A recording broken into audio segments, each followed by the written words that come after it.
Nabi Yusuf alaihissalam telah mengajarkan kepada kita bahwa kita harus kuat dan tegar menghadapi godaan kemaksiatan seberat apapun. Kita perhatikan bagaimana Nabi Yusuf alaihissalam ketika digoda oleh Sulaikha, di mana Sulaikha adalah seorang wanita yang berpengaruh, seorang istri Perdana Menteri, tetapi Nabi Yusuf tidak putus asa menghadapi godaan itu, dan dia senantiasa bermohon dan berlindung kepada Allah Subhanahu wa taala. Cerita itu diabadikan oleh Allah Subhanahu wa taala di dalam Al-Qur'an di surat Yusuf ayat 23, agar kita jadikan sebagai ibrah, sebagai pelajaran. A'udzubillahi minasyaitonirrajim.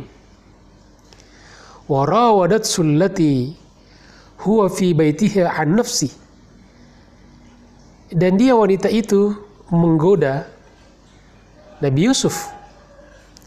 Wanita itu maksudnya Sulaikha, menggoda Nabi Yusuf alaihissalam agar dia mau tunduk kepada kemauannya, kepada keinginan Sulaikha itu untuk berbuat kemaksiatan. Maka tidak sekedar menggodanya, tapi juga sudah melakukan langkah-langkah konkret. Wa ghallaqatil abwab. Dia pun kemudian menutup pintu-pintu rumah. Maka dia, keduanya berada di satu rumah, bahkan di satu kamar.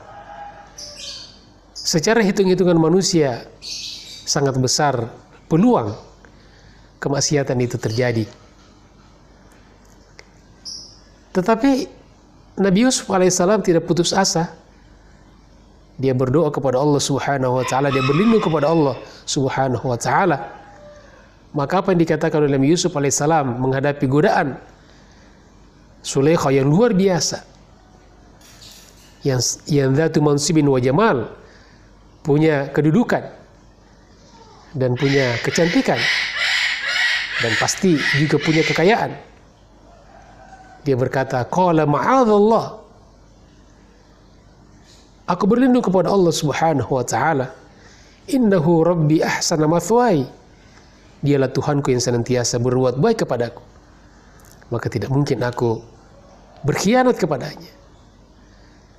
Maka Allah Subhanahu wa taala jauhkan Nabi Yusuf alaihissalam dari godaan dan dari rencana jahat yang dicanangkan oleh Sulaikha.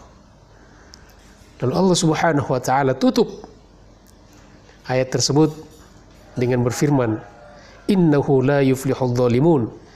Sesungguhnya tidak akan pernah beruntung, tidak akan pernah berbahagia orang-orang zalim, orang-orang yang bermaksiat kepada Allah Subhanahu wa taala. Mungkin sekilas ketika dia melakukan kejahatan, ketika dia melakukan kemaksiatan, dia betul merasakan kesenangan, dia bisa bersenang-senang, tetapi mereka tidak bisa tenang. Ketenangan itulah yang kita butuhkan, dan ketenangan itu hanya datangnya dari Allah Subhanahu wa taala.